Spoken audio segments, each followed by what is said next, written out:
Nouveau rebondissement dans l'affaire Pierre Palmade. Ce mercredi 15 février, l'AFP a révélé qu'un homme, qui serait un Marocain âgé de 33 ans, a été interpellé à Clichy, Hauts-de-Seine. Il pourrait s'agir de l'un des deux passagers qui étaient à bord du véhicule de l'humoriste avant de prendre la fuite. Une femme, qui l'hébergeait, a également été interpellée à son domicile, selon une source policière. Lundi, le ministère de l'Intérieur avait lancé un appel aux deux fuyards pour les inviter à se rendre au plus vite et ainsi faire avancer l'enquête. Le deuxième passager serait prêt à appliquer cette consigne, d'après les dernières révélations de BFM Télévision.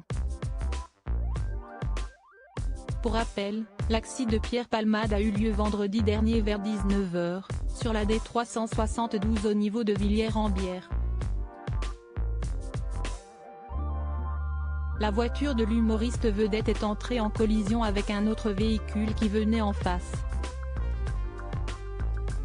S'il avait été dans un premier conduit d'urgence à l'hôpital du Kremlin-Bicêtre car son pronostic vital était engagé, ses jours ne sont désormais plus en danger. Il a, seulement, 4 côtes cassées et quelques blessures annexes. Des excuses jugées inaudibles mais les ennuis ne s'arrêtent pas là pour lui, puisqu'il pourrait être condamné pour homicide involontaire. En effet, c'est lui qui a percuté l'autre voiture, alors qu'il était sous l'emprise de la cocaïne.